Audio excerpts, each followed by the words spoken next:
Hey, the holidays are coming up, and there are two things you need to know as a Texas parent. The first thing you need to know is pull out and dust off that decree. Here's the thing I find so many people have no idea what their documents even say about their custody situation. This particularly happens that first time that Thanksgiving and Christmas and Hanukkah roll around. Like, how are things going to work?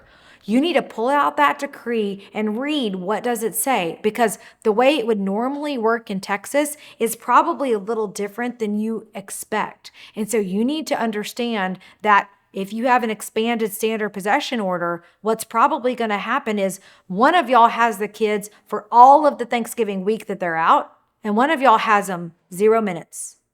And for Christmas, one of y'all has them from when school gets out till 12 or 12:30 on the 28th after Christmas, and from the 28th until Sunday before school resumes.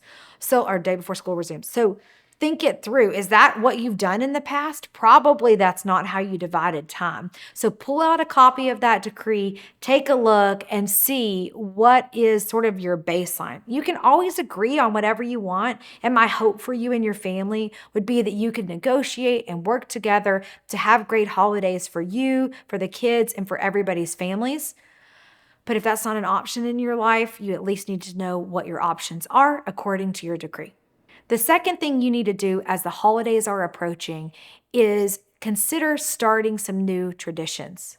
This is particularly true if this is your first set of holidays, maybe where you don't have the kids.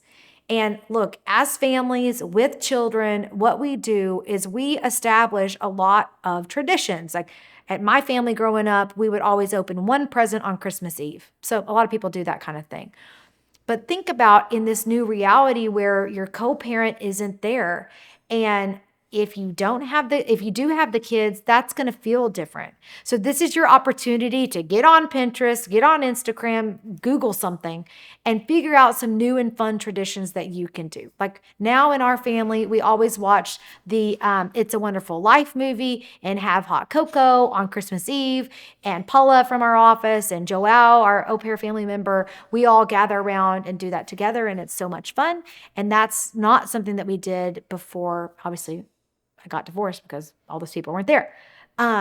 But this is your opportunity to create a new reality for you and your family and do some of those things maybe you didn't feel at freedom to do during the marriage. Like, guess what? I have really good news. Like, one of the best things about getting divorced is you don't have to go to your in-laws anymore. Did you know that? It's pretty cool. So you can do something else instead. One of the things you may not really be thinking about as you get divorced in Texas is how you want the holidays to work. There are lots and lots of little tiny decisions and complications you may not be thinking about once you're a blended family. Like, for instance, how are gifts going to work? Are y'all going to talk about what you're getting each other? Or are you both going to get the kids a cell phone? Are you going to talk about how the PlayStation's going to work? Or are they going to have one at both houses? So in an ideal world, you would be able to communicate and try to get on the same page and maybe work together on gifts. Like, believe me, I understand from personal experience, that's not always an option, but that's one option.